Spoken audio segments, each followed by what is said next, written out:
आणि अमृत वर्षावाचा आनंद अनुभवित सुनीत म्हणाला, या जीवनात भगवंतासारखे थोर पुरुषही जर या संघात आहेत तर मी का जाऊ नये? भगवंतांनी मला कृपा करून संघात सामील करून घ्यावे. तेव्हा भगवंत म्हणाले, भिक्खू ये. आणि त्या शब्दोच्चाराबरोबर सुनीताला प्रवज्जा आणि उपसंपदा मिळाली आणि त्याला चीवर आणि भिक्षापात्र देण्यात आले. भगवंतांनी त्याला विहारात नेऊन धम्म आणि विनय यांची शिकवण दिली आणि ते म्हणाले, शील, संयम आणि दमन यांमुळे मनुष्य पवित्र होतो. राजमार्गावर टाकलेल्या उकिरड्यावर ज्याप्रमाणे सुगंधित व सुंदर कमलपुष्प उमलावे, त्याप्रमाणे अंतर्दृष्टी नसलेल्या ह्या क्षुद्र प्राण्याच्या आंधळ्या जगात बुद्धपुत्र प्रकाशमान होतो. सोपाक आणि सुप्पिय या अस्पृश्यांना धम्मदीक्षा. सोपाक हा श्रावस्तीचा एक अस्पृश्य होता.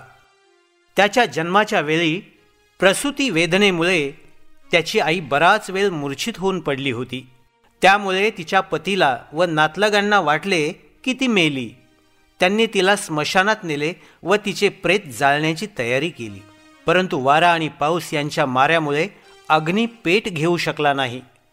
म्हणून सोपाकाच्या आईला चितेवर ठेवून ते निघून गेले. सोपाकाची आई त्यावेळी मेलेली नव्हती, ती नंतर मेली. मृत्यूपूर्वी तिने मुलाला जन्म दिला. स्मशानाच्या पहारेकऱ्याने त्या मुलाला दत्तक घेतले आणि सुप्पिय नावाच्या स्वतःच्या मुलाबरोबरच त्याचेही पालनपोषण केले.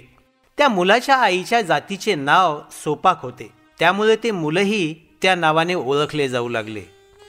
एके दिवशी भगवान बुद्ध त्या स्मशानाजवळून जात होते. भगवंतांना पाहून सोपाक त्यांच्या समोर आला. भगवंतांना वंदन करून त्यांचा शिष्य म्हणून त्यांच्याबरोबर येण्यास त्याने त्यांची अनुज्ञा मागितली. सोपान त्यावेळी फक्त 7 वर्षाचा होता, म्हणून भगवंतांनी त्याला वडिलांची संमती मिळविण्यास सांगितले. सोपाक गेला आणि आपल्या वडिलांना घेऊन आला. वडिलांनी भगवंतांना वंदन केले आणि आपल्या मुलाला त्यांच्या संघात घेण्याविषयी त्यांनी विनंती केली. तो जरी अस्पृश्य जातीचा होता तरीही भगवंतांनी त्याला आपल्या संघात घेतले आणि त्यांनी आपला धम्म व विनय याची शिकवण त्याला दिली. काही काळानंतर सोपाक एक स्थवीर झाला. सुप्पिय आणि सोपाक हे लहानपणापासून एकत्र वाढलेले होते आणि सोपाकाला सुप्पियाच्या वडिलांनीच दत्तक घेऊन वाढविल्यामुळे सुप्पिय आपला सोबती सोपाक याच्याकडून भगवंताचे धम्म व विनय शिकला. आणि जरी सोपाक हा सुप्पियाच्या जातीपेक्षा हलक्या जातीतील होता तरी सुप्पियाने सोपाकाला आपणाला प्रवर्जा देऊन संघात घेण्याची विनंती केली. सोपाकाने ते मान्यही केले आणि स्मशानातील पहारेकऱ्याचे काम करणाऱ्या हीन दर्जाच्या जातीतील सुप्पिय हा एक भिक्खू बनला. सुमंगल इत्यादी हीन जातीतील लोकांना धम्मदीक्षा. सुमंगल हा श्रावस्तीचा एक शेतकरी होता. विळा, नांगर आणि कुदळ यांच्या सहाय्याने शेतात काम करून तो आपली उपजीविका चालवित असे. छन्ना हा कपिलवस्तूचा रहिवासी असून शुद्धोधनाच्या घरातील एक नौकर होता. छन्नीय हा राजगृहाचा रहिवासी असून एक कुंभार होता. कप्पतक्कूर हा श्रावस्तीचा रहिवासी होता. फाटक्या चिंध्या घालून हातात थाळी घेऊन तांदळाच्या दाण्याची भीक मागत इकडे तिकडे फिरणे हा एकच जगण्याचा मार्ग त्याला माहीत होता. म्हणूनच तो कप्पतक्कूर म्हणजेच चिंध्या आणि तांदूळ या नावाने ओळखला जाऊ लागला. मोठा झाल्यावर गवत विकून तो आपली उपजीविका करीत असे. या सर्वांनी भगवान बुद्धांकडे भिक्खू होण्याची आणि त्यांच्या संघात सामील होण्याची अनुज्ञा मागितली. भगवान बुद्धांनी अवमान न करता आणि त्यांचा हीन जातीतील जन्म किंवा त्यांची पूर्वीची स्थिती यांची पर्वा न करता त्यांना आपल्या संघात घेतले. महारोगी सुप्रबुद्धाची धम्मदीक्षा. एकदा भगवंत राजगृहाजवळील वेळूवनात जेथे खारींना दाणे चारले जात असत त्या ठिकाणी राहत होते. त्या सुमारास राजगृहात सुप्रबुद्ध नावाचा एक दीन, दुःखी आणि दारिद्री असा महारोगी राहत होता. त्यावेळी एका मोठ्या जनसमुदायात बसून भगवंत धम्माचा उपदेश करीत होते. महारोगी सुप्रबुद्धाने तो जनसमुदाय दुरूनच पाहिला आणि तो विचार करू लागला. त्या ठिकाणी पलीकडच्या बाजूला अन्नाची, ते बरे असो की वाईट असो, भिक्षा वाढली जात आहे हे निसंशय.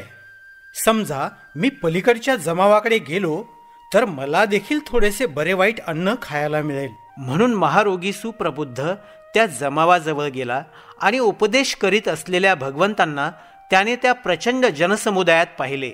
भगवंतांना पाहून त्याच्या मनात विचार आला, नाही, या ठिकाणी अन्नाची भिक्षा वाढली जात नाही. श्रमण गौतम या लोकांना आपल्या धम्माचा उपदेश करीत आहेत.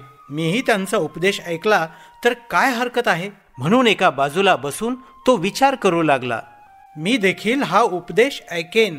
त्या सबंध जनसमूहांचे विचार आपल्या विचारशक्तीने जाणणारे भगवंत स्वतःशीच म्हणाले, येथे उपस्थित असलेल्यांपैकी सत्याचे आकलन करण्यास कोण समर्थ असावा बरे. नंतर त्या समुदायात बसलेल्या सुप्रबुद्ध महारोग्याला त्यांनी पाहिले आणि पाहिल्याबरोबर त्यांनी जाणले की हाच सत्याचे ग्रहण करू शकेल. म्हणून महारोगी सुप्रबुद्धांसाठी भगवंतांनी प्रवचन केले आणि त्यात दानशील आणि स्वर्ग या विषयांवर उपदेश दिला. त्यांनी विषय वासनांचा शूद्रपणा आणि दुष्टपणा स्पष्ट करून सांगितला आणि वासनांपासून मुक्त होण्याचा लाभही दाखवून दिला. महारोगी सुप्रबुद्धाचे अंतकरण मृदू, लवचिक, बंधमुक्त, प्रमुदित आणि श्रद्धापूर्ण झाल्याचे भगवंतांनी जेव्हा पाहिले तेव्हा त्यांनी त्याला बुद्धाचा सर्वश्रेष्ठ धम्म सांगितला. म्हणजेच दुःख, दुःखाचे कारण, दुःख निरोध आणि दुःख निरोधाचा मार्ग यांचा उपदेश केला. निष्कलंक असे शुभ्र वस्त्र ज्याप्रमाणे कोणताही रंग धारण करण्यास तयार असते त्याप्रमाणे महारोगी सुप्रबुद्धाच्या अंतकरणात तो त्याच स्थळी बसला असताना ज्याला आरंभ आहे, ज्याला अंत असलाच पाहिजे या सत्याची शुद्ध आणि निष्कलंक जाणीव उत्पन्न झाली. महारोगी सुप्रबुद्धाने सत्य पाहिले. तो सत्याप्रत पोहोचला. त्याला सत्याचे ज्ञान झाले. तो सत्यात निमग्न झाला. तो संदेहाच्या पलीकडे गेला. संदेह मुक्त झाला. त्याच्यामध्ये विश्वास उत्पन्न झाला आणि आणखी कशाचीही गरज नसल्यामुळे भगवंताचा उपदेश आत्मसात केल्यामुळे तो आपल्या जागेवरून उठला. त्यांच्या जवळ गेला आणि तेथे एका बाजूला बसला. याप्रमाणे बसल्यानंतर तो भगवंतांना म्हणाला, सर्वोत्तम, हे भगवान सर्वोत्तम, ज्याप्रमाणे पतिताला वर उचलावे, लपलेल्याला शोधून काढावे, गांगरून गेलेल्याला मार्ग दाखवावा आणि ज्यांना पाहण्याची इच्छा आहे त्यांना साकार पदार्थ पाहता येतील असे म्हणून अंधारात प्रकाश दाखवावा. त्याप्रमाणे भगवंतांनी निरनिराळ्या पद्धतींनी सत्याचे विवरण केले. मी भगवान, मी देखील बुद्ध, धम्म आणि संघ यांना शरण आलो आहे. या क्षणापासून आयुष्याच्या अंतापर्यंत आपला शरणागत उपासक म्हणून भगवंतांनी माझा स्वीकार करावा. नंतर भगवंताच्या पवित्र वाणीने चैतन्ययुक्त, सिद्ध आणि जागृत झालेल्या व समाधान पावलेल्या महारोगी सुप्रबुद्धाने भगवंताच्या उपदेशाचे स्तुतीपूर्वक स्वागत करून त्यांचे आभार मानले आणि आपल्या जागेवरून उठून भगवंतांना वंदन करून तो तेथून निघून गेला. दुर्दैवाची गोष्ट अशी की पुढे एका खोंडाने महारोगी सुप्रबुद्धाला खाली पाडले आणि शिंगांनी भोसकून ठार केले. महाप्रजापती गौतमी, यशोधरा आणि तिच्या मैत्रिणी यांना धम्मदीक्षा. जेव्हा भगवान बुद्धांनी कपिल वस्तूला भेट दिली तेव्हा शाक्य पुरुषांप्रमाणे शाक्य स्त्रियांना देखील संघात प्रविष्ट होण्याची उत्सुकता होती. अशा स्त्रियांचे नेतृत्व महाप्रजापती गौतमींकडे होते. ज्यावेळी भगवंत शाक्यांसह नेग्रोधारामात राहत होते त्यावेळी महाप्रजापती गौतमी त्यांच्याकडे जाऊन म्हणाली, भगवान तथागतांनी सांगितलेल्या धम्म आणि विनयानुसार स्त्रियांना प्रवर्जा देऊन त्यांना संघात प्रवेश देण्याची अनुज्ञा दिली तर फार चांगले होईल. नको गौतमी, असा विचार तुझ्या मनात येऊ देऊ नकोस. पुन्हा दुसऱ्यांदा आणि तिसऱ्यांदा गौतमीने तीच विनंती केली, त्याच शब्दात केली आणि दोन्ही वेळा बुद्धाने तिला तेच उत्तर दिले. नंतर निराश आणि दुःखी झालेल्या गौतमीने भगवंतांना वंदन केले आणि अश्रू ढाळीत रडत ती परत गेली. पुढील प्रवासाकरता भगवंतांनी न्यग्रोधाराम सोडल्यानंतर महाप्रजापती आणि शाक्य स्त्रिया एकत्र बसल्या आणि आपली संघप्रवेशाची विनंती व भगवंतांनी त्या विनंतीला दिलेला नकार याविषयी त्या विचार करू लागल्या. भगवंतांचा नकार अंतिम आहे असे मानण्यास शाक्य स्त्रिया तयार नव्हत्या. त्यांनी यापुढे जाऊन परिव्राजिकेचा स्वतःच वेश धारण करून भगवंतासमोर उभे राहण्याचे आणि आपण अगोदरच प्रवज्ञा घेतली असल्याचे भगवंतांच्या निदर्शनास आणून देण्याचे ठरविले. तदनुसार महाप्रजापतीने मुंडन केले, पीतवस्त्रे धारण केली आणि शाक्य कुलातील अनेक स्त्रियांसह ती भगवंतांना भेटण्यासाठी निघाली. भगवंतांनी त्यावेळी वैशाली येथे महावनातील कुटागार भवनात वास्तव्य केले होते. महाप्रजापती गौतमी आपल्या सोबतिनींसह धीरे धीरे वैशालीला येऊन पोहोचली आणि धुळेने माखलेल्या व सुजलेल्या पायांनी ती कुटागाराच्या सभागृहात आली. तथागत न्यग्रोधारामात वास्तव्य करीत असताना त्यांना तिने जी विनंती केली होती तीच विनंती तिने पुन्हा एकदा केली आणि भगवंतांनी ती पुन्हा नाकारली. आपल्या विनंतीला दुसऱ्यांदा नकार मिळाल्यानंतर महाप्रजापती मागे फिरून सभागृहाच्या प्रवेशद्वारापाशी जाऊन उभी राहिली. काय करावे हे तिला सुचेना. ती याप्रमाणे उभी राहिली असतानाच सभागृहाकडे येत असलेल्या आनंदाने तिला पाहिले आणि ओळखले. तेव्हा त्यांनी महाप्रजापतीला विचारले, सुजलेल्या आणि धुळीने माखलेल्या पायांनी प्रवेशद्वाराबाहेर अशी दुःखाने रडत आणि अश्रुढाळीत का उभी आहेस? महाप्रजापती म्हणाली, कारण आनंदा गृहत्याग करून भगवंताचा धम्म व विनय यांचा स्वीकार करून गृहहीन जीवन जगण्याची अनुज्ञा तथागत स्त्रियांना देत नाहीत. नंतर स्थवीर आनंद ज्या ठिकाणी तथागत होते त्या ठिकाणी गेला. त्याने तथागतास अभिवादन केले आणि एका बाजूला बसल्यावर तो भगवंतांना म्हणाला, पहा भगवंत, महाप्रजापती गौतमी प्रवेशद्वाराबाहेर उभी आहे. तिचे पाय सुजलेले आहेत आणि तेही धुळीने माखलेले आहेत. दुःखी कष्टी होऊन रडत ती अश्रू ढाळीत आहे. कारण ग्रहत्याग करून आणि भगवंताचा धम्म व विनयाचा स्वीकार करून ग्रहहीन जीवन जगण्याची अनुज्ञा भगवंत स्त्रियांना देत नाहीत. भगवंत तिच्या इच्छेनुसार स्त्रियांना अनुज्ञा दिली तर बरं होईल. महाप्रजापतीने मावशी आणि दाई या नात्याने तथागतांचे पालन पोषण केले, त्यांना दूध दिले आणि तथागतांच्या मातेच्या मृत्यूनंतर तिने त्यांना अंगावर पाजले. याप्रमाणे तिने आपली उपयुक्तता सिद्ध केली नाही काय? म्हणून हे भगवंत, संसार त्याग करून ग्रहहीन जीवन जगण्याची आणि तथागतांनी सांगितलेला धम्म आणि विनय पाळण्याची अनुज्ञा स्त्रियांना देणे योग्य होईल. नको आनंदा, स्त्रियांना तसे करण्याला संमती देणे योग्य नाही. आनंदाने पुन्हा दुसऱ्यांदा आणि तिसऱ्यांदा त्याच शब्दात विनंती केली आणि त्याला तेच उत्तर मिळाले. नंतर स्थवीर आनंदाने तथागतांना विचारले, भगवंत, स्त्रियांना परिव्रजा घेण्यास आपण अनुज्ञा देत नाही, त्याचे कारण काय? शूद्र आणि स्त्रिया अस्वच्छ आणि हीन दर्जाच्या असल्यामुळे त्यांना मोक्ष मिळू शकत नाही असे ब्राह्मण मानतात. हे भगवंतांना माहीत आहे. म्हणून ते शूद्र आणि स्त्रिया यांना परिव्रजा घेऊ देत नाहीत. तथागतांचे मत ब्राह्मणांप्रमाणेच आहेत काय? ब्राह्मणांप्रमाणेच शूद्रांनी देखील परिव्रजा घेऊन संघप्रवेश करण्यास तथागतांनी संमती दिली नाही काय? भगवंत, स्त्रियांच्या बाबतीत असा भेदभाव करण्याचे कारण काय?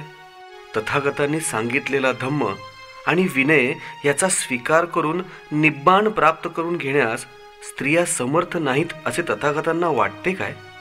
तथागतांनी उत्तर दिले, आनंदा, गैरसमज करून घेऊ नकोस. निब्बाणाप्रत पोहोचण्यास पुरुषा इतक्याच स्त्रिया समर्थ आहेत असे माझे मत आहे. आनंदा, माझ्याविषयी गैरसमज करून घेऊ नकोस. स्त्री पुरुषातील विषमतेच्या तत्वांचा मी पुरस्कर्ता नाही. महाप्रजापतीच्या विनंतीला मी दिलेला नकार हा स्त्री पुरुषांतील विषमतेवर आधारलेला नाही, तो व्यावहारिक कारणांवर आधारलेला आहे. भगवंत, खरे कारण समजल्यामुळे मला फार आनंद झाला आहे, परंतु व्यावहारिक अडचणींमुळे भगवंताने तिची विनंती अमान्य केलीच पाहिजे काय? या कृत्यामुळे धम्माला कमीपणा येणार नाही काय? आणि स्त्री पुरुषातील असमानतेच्या निंदेला तो पात्र ठरणार नाही काय? भगवंतांना ज्यांची काळजी वाटते अशा प्रकारच्या व्यावहारिक अडचणीतून पार पडण्यासाठी काही नियम भगवंतांना तयार करता येणार नाहीत काय? ठीक आहे आनंदा, माझा धम्म आणि विनय यांचे पालन करून परिव्रज्या घेण्याची अनुज्ञा स्त्रियांना दिलीच पाहिजे, असा जर महाप्रजापती गौतमीचा आग्रह असेल तर मी त्याला संमती देतो. पण 8 अटींवर मी ती संमती देतो. ते 8 मुख्य नियम अंमलात आणण्याची जबाबदारी महाप्रजापती गौतमीने स्वतः घ्यावी. तोच तिचा संघ प्रवेशाचा प्रारंभ ठरेल. नंतर तथागताकडून या 8 मुख्य नियमांचे ज्ञान करून घेतल्यावर स्थविर आनंद महाप्रजापती गौतमीकडे गेला आणि तथागतांचे सर्व म्हणणे त्याने तिला सांगितले. महाप्रजापती गौतमी आनंदास म्हणाली, आनंदा, अलंकार प्रिय कुमार किंवा कुमारिका ज्याप्रमाणे स्नानानंतर कमल पुष्पांच्या, जाईच्या फुलांच्या किंवा स्त्रीमुतक पुष्पांच्या मालेचा दोन्ही हातांनी स्वीकार करील आणि ती आपल्या शिरावर धारण करील, त्याचप्रमाणे या 8 मुख्य नियमांचा मी स्वीकार करीत आहे आणि मी माझ्या आयुष्यात त्या नियमांचा कधीही भंग करणार नाही. महाप्रजापती गौतमी आनंदास म्हणाली. नंतर स्थविर आनंद तथागतांकडे परत गेला आणि त्यांना वंदन करून तो त्यांच्या एका बाजूला बसला. याप्रमाणे बसल्यावर स्थविर आनंद तथागतांस म्हणाला, भगवंत, 8 मुख्य नियम अंमलात आणण्याची जबाबदारी महाप्रजापती गौतमीने स्वीकारली आहे, म्हणून तिने उपसंपदा घेतली आहे आणि संघप्रवेश केला आहे असे मानावे. महाप्रजापतीला उपसंपदा मिळाली आणि तिच्यासह आलेल्या 500 शाक्य स्त्रियांनाही त्याच वेळी दीक्षा देण्यात आली. याप्रमाणे दीक्षा मिळाल्यावर महाप्रजापती भगवंतांसमोर आली आणि त्यांना अभिवादन करून एका बाजूला उभी राहिली व तथागतांनी तिला धम्म व विनय यांचा उपदेश दिला. इतर 500 भिक्षुणींना तथागतांचा एक शिष्य नंदक याने उपदेश दिला. महाप्रजापतीबरोबर ज्या शाक्य स्त्रिया भिक्खुणी झाल्या त्यात यशोधराही होती. तिच्या संघ प्रवेशानंतर ती भदाकच्चांना म्हणजेच भद्रा कात्यायना म्हणून ओळखली जाऊ लागली. एकदा श्रावस्ती येथे अनाथपिंडकाच्या जेतवन आश्रमात भगवान बुद्ध राहत होते. भगवंताचा शिष्य आनंद एकदा नगरात भिक्षा मागण्यासाठी गेला होता. भोजन केल्यानंतर पाणी पिण्यासाठी आनंद नदीवर जात होता. त्याने तेथे भांड्यात पाणी भरत असलेली एक मुलगी पाहिली. आनंदाने तिच्याजवळ थोडेसे पाणी मागितले. प्रकृती नावाच्या त्या मुलीने मी चांडालिका आहे असे म्हणून पाणी देण्यास नाकारले. आनंद म्हणाला, मला पाणी हवे आहे, मला तुझ्या जातीशी कर्तव्य नाही. मग त्या मुलीने आपल्या भांड्यातील थोडेसे पाणी त्याला दिले. नंतर आनंद जेतवनाकडे जाण्यासाठी निघाला. ती मुलगी त्याच्या मागोमाग गेली. तो कुठे राहतो हे तिने पाहिले आणि तिला असे समजले की त्याचे नाव आनंद असून तो भगवान बुद्धांचा शिष्य आहे. घरी आल्यावर तिने आपली आई मातंगी हिला सगळी हकीकत सांगितली आणि जमिनीवर पडून ती रडू लागली. आईने तिला रडण्याचे कारण विचारले. सगळी हकीकत सांगून ती मुलगी म्हणाली, मी चंडालिका आहे. जर माझे लग्न करण्याची तुझी इच्छा असेल तर मी आनंदाशीच लग्न करीन. मी दुसऱ्या कुणाशीही लग्न करणार नाही. आईने चौकशीला सुरुवात केली. परत आल्यावर तिने सांगितले की हे लग्न अशक्य आहे, कारण आनंदाने ब्रह्मचर्याचे व्रत धारण केले आहे. हे ऐकल्यावर त्या मुलीला अत्यंत दुःख झाले आणि तिने अन्न त्याग केला. ही परिस्थिती म्हणजे काही विधिलिखितच आहे असे मानावयास ती तयार नव्हती. म्हणूनच ती म्हणाली, आई, तुला चेटुकाची कला अवगत आहे ना, मग आपला हेतू साध्य करण्यासाठी तू त्याचा उपयोग का करीत नाहीस? आई म्हणाली, काय करता येईल ते मी पाहते. मातंगीने आनंदाला आपल्या घरी भोजनाचे निमंत्रण दिले. मुलीला फारच आनंद झाला. त्यावेळी मातंगी आनंदाला म्हणाली, माझी मुलगी आपल्याशी लग्न करायला फार उत्सुक आहे. आनंदाने उत्तर दिले, मी ब्रह्मचारी राहण्याचे व्रत घेतले आहे आणि म्हणून कोणत्याही स्त्रीशी मी विवाह करू शकत नाही. मातंगीने आनंदाला सांगितले, जर आपण माझ्या मुलीशी लग्न केले नाही तर ती आत्महत्या करील, इतकी ती आपल्याकडे आकर्षित झालेली आहे. आनंदाने उत्तर दिले. पण माझा नाईलाज आहे. मातंगी आत गेली आणि तिने आपल्या मुलीला आनंदाने लग्न करण्यास नकार दिल्याचे सांगितले. मुलीने ओरडून विचारले, आई, तुझी ती चेटूक विद्या गेली कुठे? आई म्हणाली, माझे चेटूक तथागतांच्या विरुद्ध चालू शकत नाही. मुलीने ओरडून विचारले, दार बंद कर आणि त्यांना बाहेर जाऊ देऊ नकोस, म्हणजे आज रात्रीच मी त्यांना माझे पती व्हावयास लावते. आईने मुलीच्या इच्छेप्रमाणे केले. रात्र झाल्यावर आईने एक बिछाना खोलीत आणला. उत्कृष्ट पोशाख करून मुलीने आत पाऊल टाकले, परंतु आनंद अचल राहिला. आईने शेवटी चेटुकाचा प्रयोग केला. त्यामुळे खोलीत आग भडकली. आईने आनंदाचे वस्त्र धरले आणि ती म्हणाली, जर तुम्ही माझ्या मुलीबरोबर लग्न करणार नसाल तर तुम्हाला मी या आगीत फेकून देईन. तथापि आनंद शरण गेला नाही. आईने व मुलीने असहाय्य होऊन त्याला सोडून दिले. आनंदाने परत आल्यावर तथागतांना सर्व हकीकत सांगितली. दुसऱ्या दिवशी आनंदाचा शोध करीत ती मुलगी जेतवनात आली. आनंद भिक्षेसाठी बाहेर पडला होता. त्याने तिला पाहिले आणि तो तिला टाळू लागला, परंतु तो जिथे गेला तिथे तिथे ती मुलगीही त्याच्या मागोमाग जात राहिली. जेव्हा आनंद जेतवनात परतला तेव्हा आपल्या विहाराजवळ ती मुलगी उभी असल्याचे त्याने पाहिले. या मुलीने आपला कसा पिच्छा पुरवला आहे हे आनंदाने तथागतांना सांगितले. भगवंतांनी तिला बोलाविण्यास सांगितले. मुलगी समोर आल्यावर तथागतांनी तिला प्रश्न केला, तू आनंदाचा पिच्छा का पुरवीत आहेस? मुलगी म्हणाली, त्याच्याशी मला लग्न करायचे आहे. ते अविवाहित असल्याचे ऐकले आहे व मीही अविवाहित आहे. भगवंत म्हणाले, आनंद हा भिक्खू आहे आणि त्याच्या डोक्यावर केस नाहीत. जर तूही संपूर्ण मुंडन केलेस तर मग काय करता येईल ते मी पाहीन. मुलीने उत्तर दिले, माझी तयारी आहे. भगवंत म्हणाले, मुंडन करण्याविषयी तू आपल्या आईची संमती मिळवली पाहिजेस. मुलगी आईकडे आली आणि म्हणाली, आई, तुला जे करता आले नाही ते मी केले आहे. मी मुंडन केले तर आनंदाशी माझे लग्न करण्याचे वचन भगवंतांनी दिले आहे. आई रागावली आणि म्हणाली, तू तसे मुळीच करता कामा नये. तू माझी मुलगी आहेस आणि तू केस राखलेच पाहिजेस.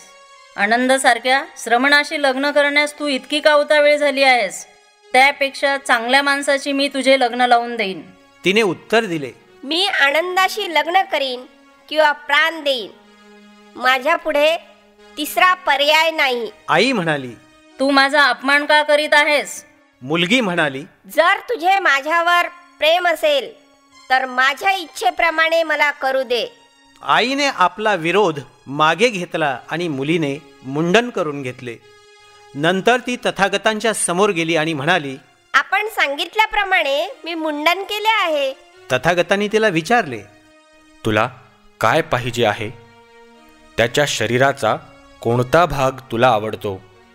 मुलगी म्हणाली, माझे त्यांच्या नाकावर प्रेम आहे, त्यांच्या मुखावर प्रेम आहे, त्यांच्या कानावर प्रेम आहे, त्यांच्या आवाजावर प्रेम आहे, त्यांच्या डोळ्यांवर माझे प्रेम आहे आणि त्यांच्या चालण्याच्या पद्धतीवर माझे प्रेम आहे.